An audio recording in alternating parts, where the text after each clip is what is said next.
Hi again, I'm Steve. I'm an alcoholic. Hi, Steve. She is my appropriateness sponsor because I'm not appropriate all the time. In fact, usually. Anyway, I'm here because of Alcoholics Anonymous helping me to be different than I was.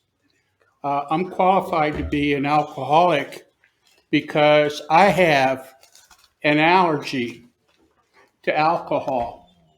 And this allergy causes me to have cravings,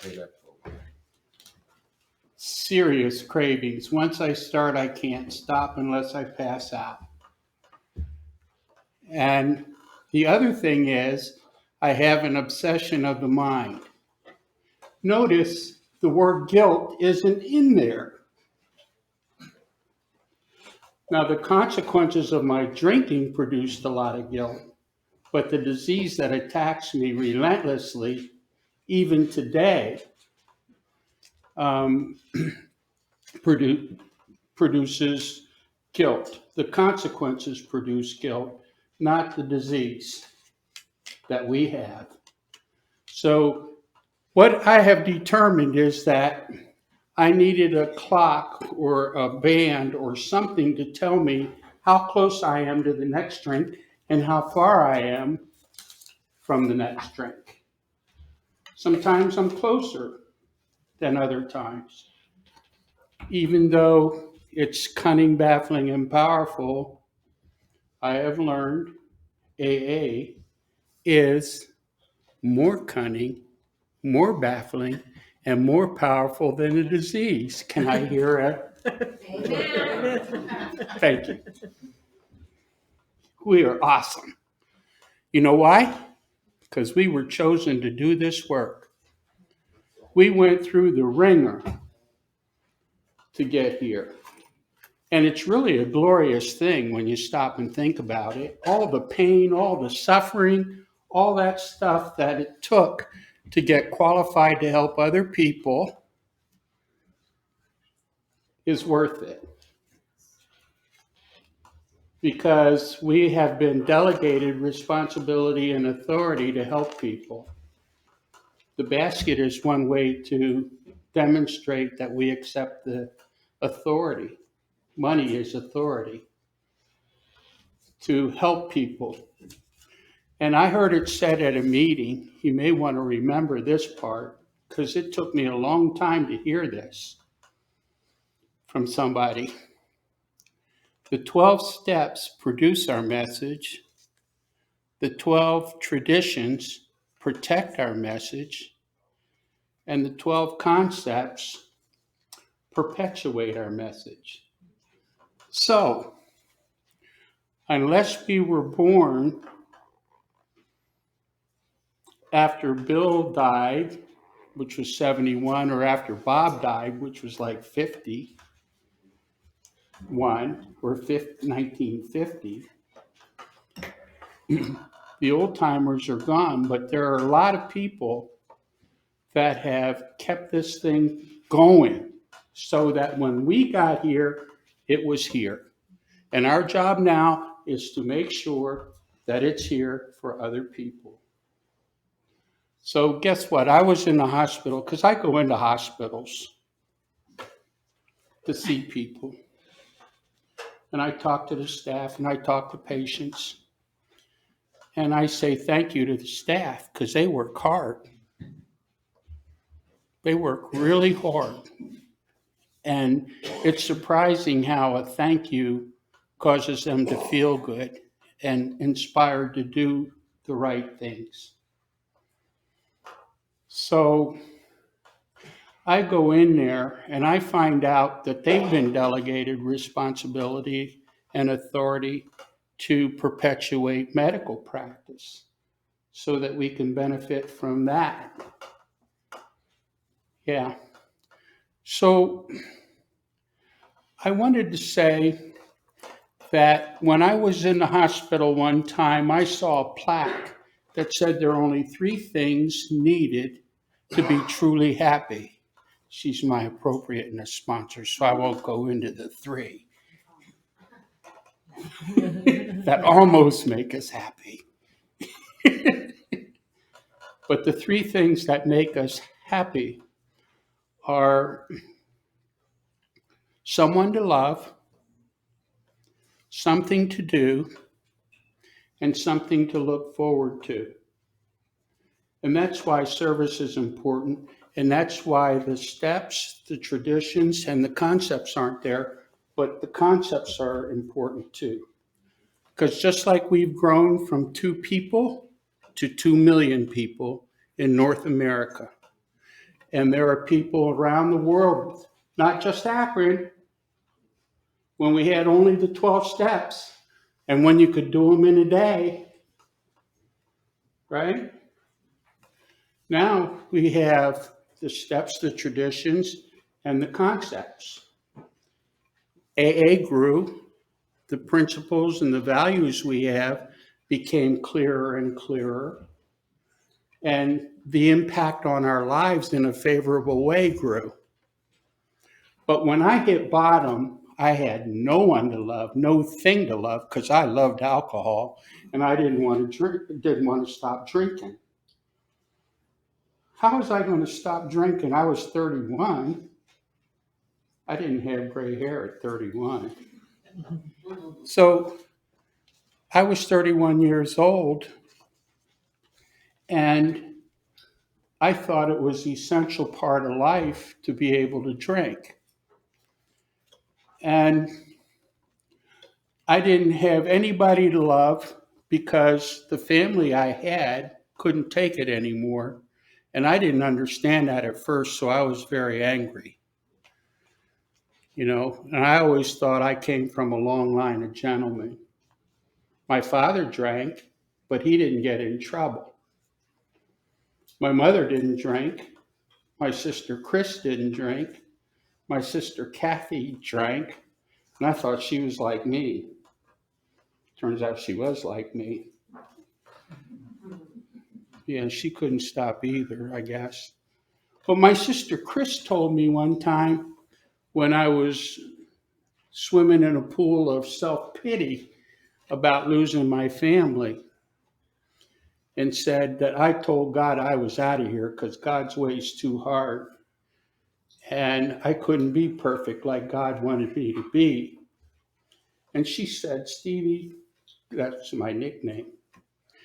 She said, your arms are too short to box with God. So I listened to her, and I got to the point where it became clear that I needed somebody to love, and I found you. I needed something to do, and you gave me jobs to do. DCM, GSR, DCM, archivist, area secretary, chair, alternate delegate, delegate. The important thing there isn't the title, it's work. A lot of work, and it's unpaid, except for spiritual rewards. And I got all three right here in AA. Somebody to love, something to do, and something to look forward to. Like Jim said, PRASA. That's something to look forward to. When I hit bottom, I wanted to go to New Orleans. I never saw New Orleans.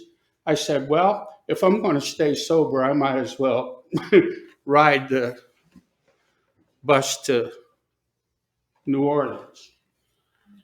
But I was so broke from divorce trauma, the consequence of drinking, and I was so guilty, the consequence of drinking, that it was really oppressive. And I wanted to go to New Orleans 1985. And I couldn't. So I said, since I can't go to that one, I'll look forward to going to the next one, that was 1980. 1985 was Montreal, and I could make that one. So I missed the first one in my recovery, which was New Orleans, but I made the second one. And it was cheaper than drinking. It was $200 round trip. I used to throw parties that weren't good for me, and they cost $250. And if you added DWI here and there, it was pretty expensive to drink. So there was a lot of money available to do this unpaid work. And so it was a good trade. And I'll tell you what, I knew this guy named Dick Pittard, and Dick passed away. He wouldn't mind I used his name tonight. Dick was a past delegate, and I was an archivist in the area. And Carter was too. And there were a whole lot of people in between us and them since 1966 or 76, I'm sorry, since 1976 when we formed an archives. It was a file cabinet here at Greater Seattle Intergroup, and I don't mean this building, but a similar building at Greater Seattle Intergroup. And when I saw how many people contributed to our experience being available to train our leaders on the problems we faced and whether we solved them or not, and how hard it was, how many times an issue had to be brought up to get an agreement, I was impressed. And I came to believe that Alcoholics Anonymous had a lot of lovable people that are worth following and listening to sometimes.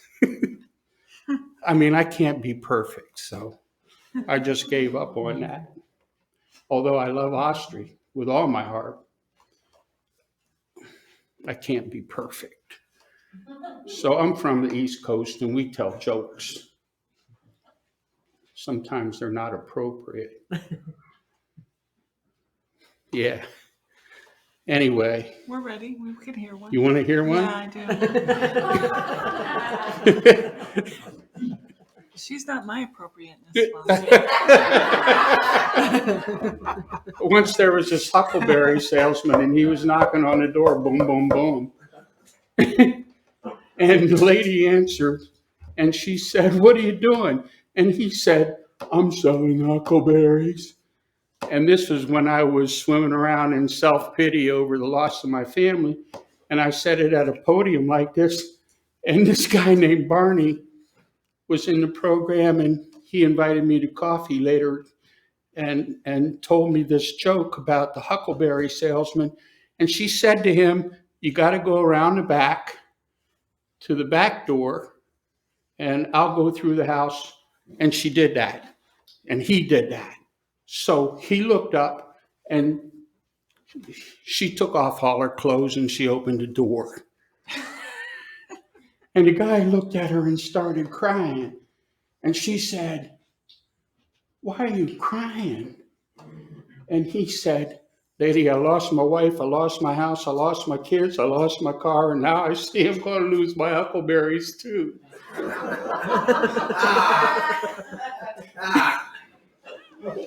Now that's not appropriate. Okay, never mind. Never mind. Now she says, "Never mind." I've been tricked again. Thank you. So anyway, that's for tonight. That's it. No more of that stuff. I'll keep it to AA. So I get a thing in the mail in my message stack on the phone is what I mean. And it's from Mo, a guy I served with in New York, and he's from Louisiana. And it said, and it reminded me of the subway in New York. If the train doesn't stop at your station and it rushes by you, then that's not your train. So we'll see March 27th, this suspense about being a regional trustee, which is something I would like to do, but I'm okay if I'm not. and that helps. You know, it might pass me by because there are going to be 15 candidates and there are 14 other qualified people.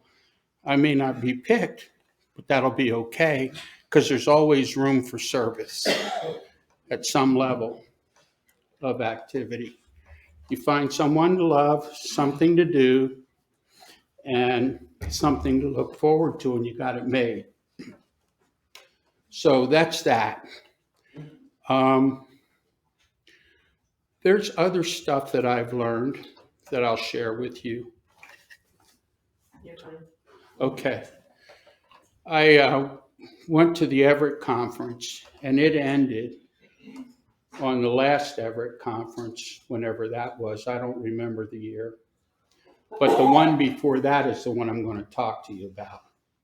So there was this lady who lived in Brooklyn, went to California, and then came back here to speak to those of us who had registered for the Everett Conference.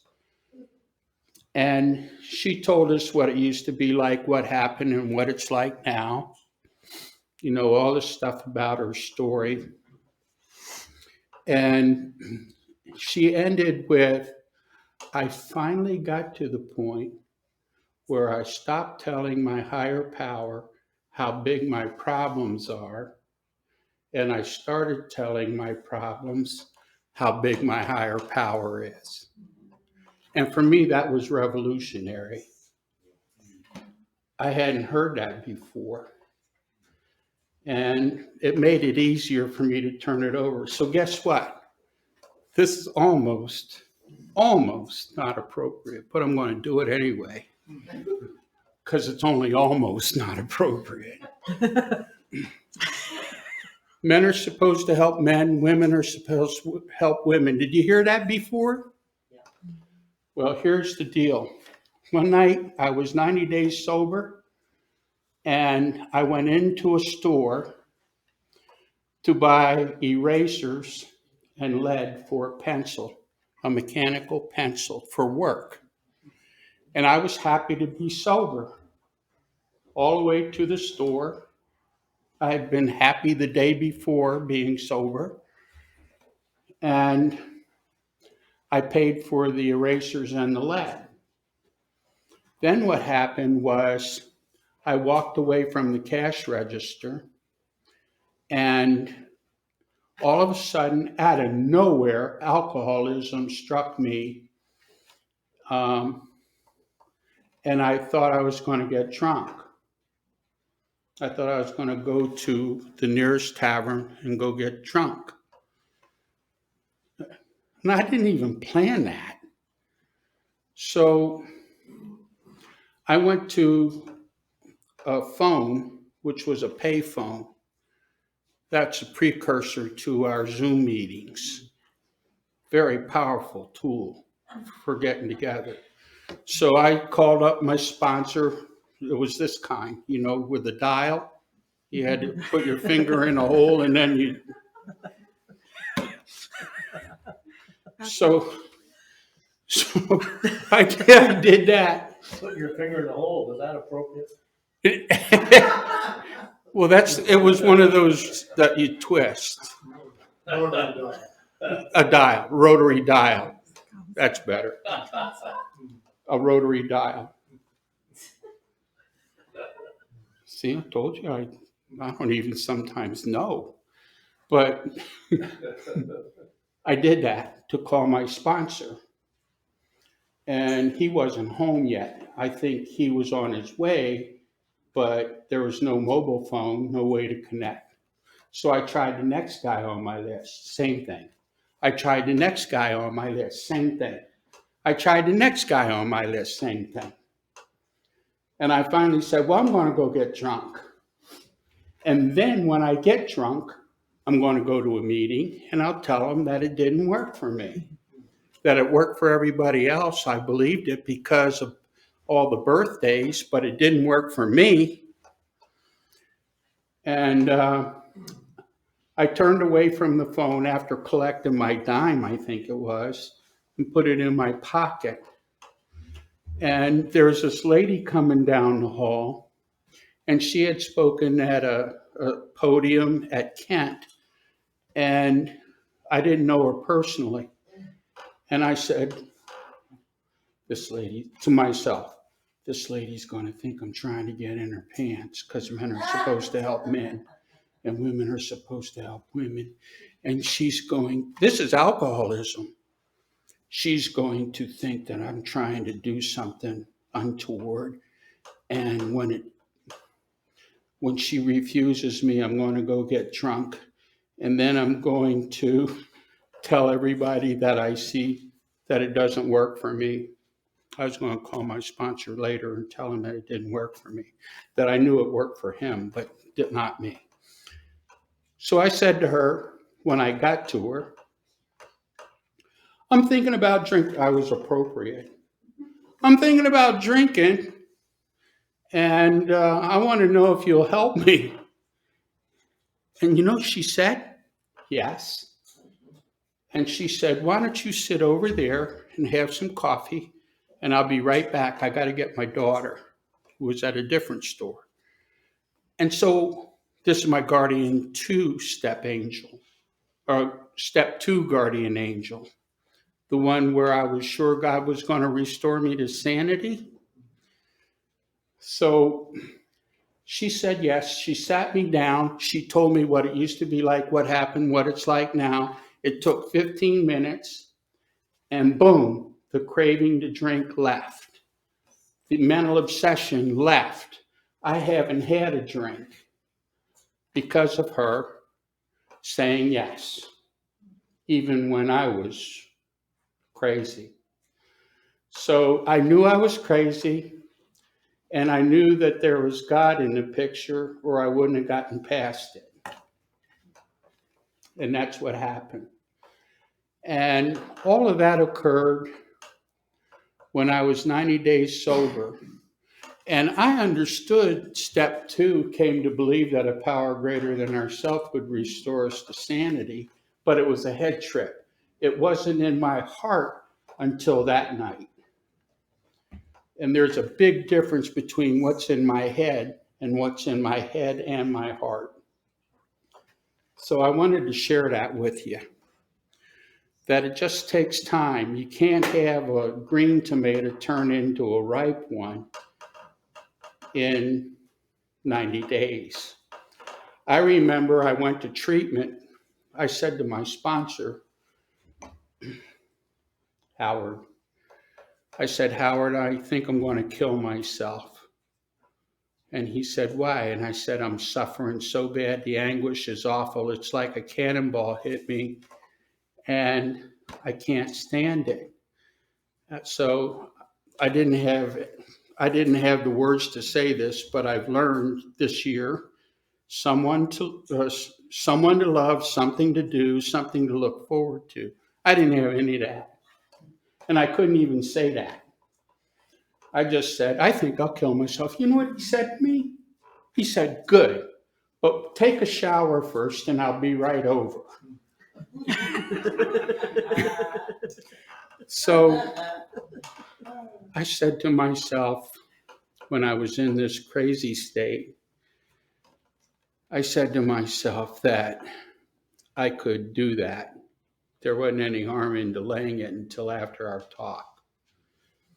Well, he talked to me. He came over and talked to me, and I didn't kill myself, obviously, or I wouldn't be here. But he told me more. He said, you need to go to treatment. I resisted. I said, I'm not doing that. And he said, why not? And I said, well, I lost my wife, house, kids, and car. I'm not going to lose my job, too.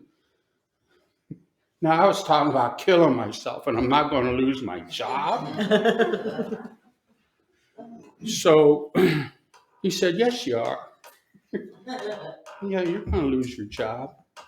So I called my boss, and I told him, Dick, I'm not coming in because I'm going to treatment. I'm an alcoholic, and I'll be back if you let me. And he said, I've never faced anything like this before. I will have to talk to other people and get back to you in half hour or 45 minutes. So in a half hour, he called me back and he said, look, we want you to come back. We want you to get well. You go to treatment. Your job will be here when you come back. So I was surprised at that. And I ended up staying there for a long time. And I was happy to retire so that I could do area service. But I also want to say this. When I have been around the area lately, there's this question that keeps popping up about the relevance of intergroups and central offices and the fact that they're not part of general service. But for me, it's simple. I'll tell you the secret that I've discovered. You can take it or leave it, with my cheer. But so I'm not forcing you or telling you what to do. But I hear this and I think I am protected by many layers of Alcoholics Anonymous. First is my sponsor, because he stopped my suicide. Next is my group, because my sponsor isn't always available. After that, we have central office and intergroup, because it's always kind of open. If you don't see the office itself open, you can call and somebody will answer the phone and help you. And then there's general service, which is about reaching out. And you're part of general service. Every one of us is part of general service, because our contributions to the General Service Office help so many things around the world. The reach is much greater than it was when it started in Akron. Okay? Remember that we're not Akron anymore. And so when I hear a sponsee say, I'm taking another sponsee through the steps and it's taking us a year to go through the big book, I say, why are you denying that sponsee access to the traditions and the concepts, which would help them in their daily life as well as the steps? Because the 12 steps produce our message, the 12 traditions protect our message, and the 12 concepts perpetuate our message. Now, why would you want to lock somebody up for 12 months on one part of it? So that's what I do. Right or wrong, that's what I do for the time being. It's really dangerous, I think, to trap people into treating the steps like it's 1935 and drag it out for a whole year when they used to do it in 8 hours. So there. Now, what am I going to do about next? Well, you have a minute and I have a minute and 30 seconds. How about I let them go early so they don't have to listen to this? I'm going to let you guys go early, but I do want to tell you that I have found great pleasure, and I hope you do too, or have already experienced, A, that our arms are too short to box with God, B, that God is the ultimate anonymous member who delegates authority and responsibility for the still drinking alcoholic to us, and that he chose us to go through the ringer because he knew we would survive and be useful in helping to transmit what is needed to the still suffering person or the one that isn't born yet. And thank you very much. Thanks, Steve. Thank you, Steve. Thanks, Sarah.